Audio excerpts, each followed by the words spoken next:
Hi friends, இன்றைக்கி என்ன செய்ய போகிறேன்னாக்கா சண்டே ஸ்பெஷல் இல்லையா, அதனால் இன்றைக்கி பிரியாணி செய்யலான்ட்டு முட்டை வாங்கின்னு வந்திருக்கேன். அப்புறம் இஞ்சி பூண்டு பேஸ்ட்டு நானே கையில் அரைச்சிருக்கேன். வெங்காயம் 4 வெங்காயம் கட் பண்ணியிருக்கேன். தக்காளி நல்லா ஆப்பிள் சைஸில் ஒரு 4 தக்காளி கட் பண்ணியிருக்கேன். பட்டை, லவங்காய், ஏலக்காய், அப்புறம் பிரியாணி இலை, அப்புறம் புதினா, கொத்தமல்லி, பச்சை மிளகா. இப்போ நம்ம அடுப்பை பற்ற வச்சு டெக்ஸை வச்சுட்டோம். அது நல்லா காயட்டுன்ட்டு பார்த்துட்டே இருந்து எண்ணெய் ஊற்றி பட்டெல்லாம் போட்டுடலாம். வெங்காயம் போட்டுக்கலாம். அதை நல்லா வதங்க விட்டுடலாம். நான் இன்றைக்கி ஜீரக சம்பா அரிசியில் தான் செய்ய போகிறேன். நான் அதில் எப்பயும் செஞ்சதில்லை, அதனால இப்போ தான் ஃபஸ்ட் டைம் செய்ய போகிறேன். நல்லா வருதோ என்னமோ பார்க்கலாம். நல்லா வதக்கி விட்டுக்கலாம். அது வதங்கிறதுக்காக கொஞ்சம் உப்பு தூவினாக்கா இன்னும் கொஞ்சம் நல்லா வதங்கும். அது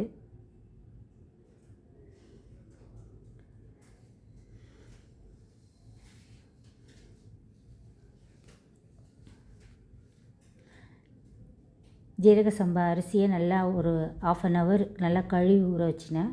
இப்போது புதினா, கொத்தமல்லி, பச்சை மிளகா போட்டுக்கலாம். தக்காளி போடுறதுக்கு முன்னே போட்டால் நல்லா வாசனையும் நல்லா இருக்கும். தக்காளி போட்ட பிறகு போட்டால் அந்த வாசனை வெளியே வராது. அந்த எண்ணெயிலேயே அது ஃப்ரை ஆனாக்கா அதனோட வாசனை நல்லா கும்முன்னு கொடுக்கும். இந்த மாதிரி போட்டால் வச்சு தான் நான் பக்கத்து வீட்டில் என் பொண்ணே கேட்டா, அம்மா பிரியாணி வாசனை என்னம்மா இவ்வளோ தூக்குது அப்படின்னா. 3 ஸ்பூனு மிளகாத்தூள், 3 ஸ்பூனு தனியாத்தூள் போட்டுக்கினேன். எண்ணெயிலே போட்டுக்கோங்க.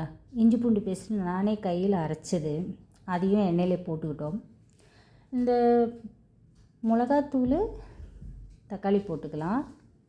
இந்த மிளகாத்தூள் எண்ணெயிலே ஃப்ரை பண்ணோம்னா அந்த பிரியாணியோட கலர் நல்லா சூப்பராக இருக்கும். தக்காளி போட்ட பிறகு போட்டாக்கா அந்த பிரியாணியோட கலர் நல்லா இருக்காது. உப்பு 2 ஸ்பூன் போட்டுக்கலாம். நான் 2 ஸ்பூன் தான் போட்டேன், அதுவே கரெக்ட் ஆகிடுச்சு. 2 ஸ்பூனுக்கு மேலே கொஞ்சம் போட்டேன். நல்லா எண்ணெய் பிரிஞ்சு வர அளவுக்கு நம்ம அதை நல்லா ஃப்ரை பண்ணிக்கணும். தயிர் ஊற்றிக்கலாம். நல்லா சிம்மில்னா ஓரளவுக்கு அடுப்பை வச்சுட்டு நம்ம அதை நல்லா வதக்கி விட்டுட்டே இருந்தோம்னாக்கா அந்த தக்காளியோட சாறு இன்னும் நல்லா நசுங்கி நல்லா தண்ணி கொடுக்கும். அது கொஞ்சம் மீடியமாக வச்சுக்கணும். அடுப்பை மூடி விட்டுட்டோம்.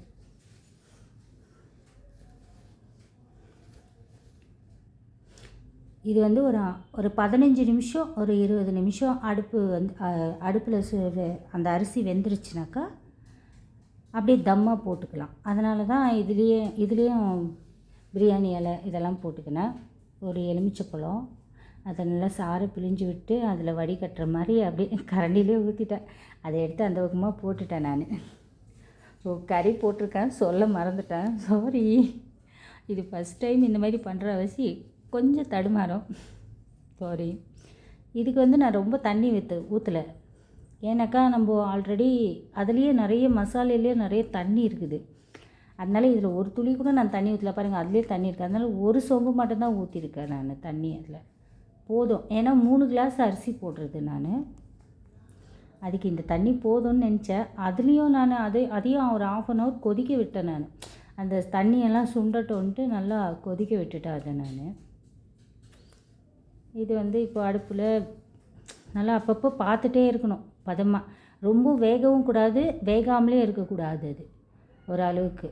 அதுக்கப்புறம் எடுத்து அதை ஒரு பாத்திரத்தில் வடித்து வச்சுக்கலாம். ஏன்னா அந்த தண்ணி கொஞ்சம் யூஸ் ஆகும்.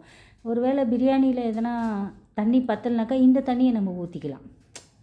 அப்போ அது ரொம்ப ஹெல்ப்பாக இருக்கும் நம்மளுக்கு. அதனால் அதை செப்பரேட்டாக வடித்து வச்சுக்கினேன். இதுலேயே இப்போது அரிசியும் போட்டுக்கலாம். தண்ணியை ஊற்றல, ஒரு சம் தண்ணி தான் ஊற்றிருக்கிறேன். ஆனால் எப்படி வருதுன்னு தெரில, நானே இப்போ தான் பண்ணுறேன். சண்டேன்ற வச்சு பார்க்கலாம். அப்படியே கலரி அப்படியே நம்ம சமம் பண்ணி மூடி அது மேலே ஒரு வெயிட் ஒன்று வச்சு விட்டோம்னாக்கா சூப்பராக வந்துடும் அது. பிரியாணியெல்லாம் வந்து எங்கள் அக்கா தான் செய்வாங்க. நான் அவ்வளோ நல்லா செய்ய மாட்டேன். இருந்தாலும் இது ஒரு வாட்டி செஞ்சு பார்க்கலாமேன்ட்டு செய்கிறேன். முட்டையை வேக வச்சுக்கலாம். 5 முட்டை இருக்குது. அதுக்கப்புறமா ஒரு எக்ஸ்ட்ரா ஒரு முட்டை வந்துடும்.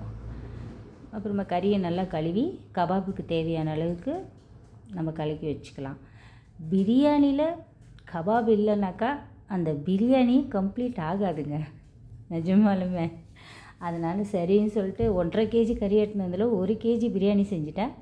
1/2 கேஜி கபாப் செஞ்சுக்கலாம் அப்படின்னு சொல்லிட்டு கலக்கி வச்சுட்டேன் கொஞ்சமாக. பார்த்திங்களா எப்படி இருக்குதுட்டு, எப்படி எண்ணெய்லாம் பிரிஞ்சு வந்துருக்குதுல. ஆனால் இன்னும் கொஞ்சம் அரிசி இருக்குது, அதனால் அப்படியே மூடி வச்சிடலாம். நம்ம சொன்னேன்ல 5 முட்டை இருந்தது 6 முட்டை ஆயிடுச்சுன்னு. குட்டி போடல, நான் தான் எக்ஸ்ட்ரா ஒரு முட்டை போட்டுட்டேன்.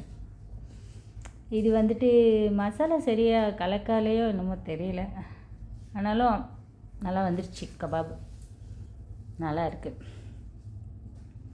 எப்படி இருக்குது பார்த்து சொல்லுங்கள். பிரியாணி நல்லா செஞ்சுருக்கேன்னா எனக்கு தெரிஞ்சு அதில் கொஞ்சம் தண்ணி அதிகமாக இருக்கும்னு நினைக்கிறேன். நீங்கள் பார்த்து சொல்லுங்கள்.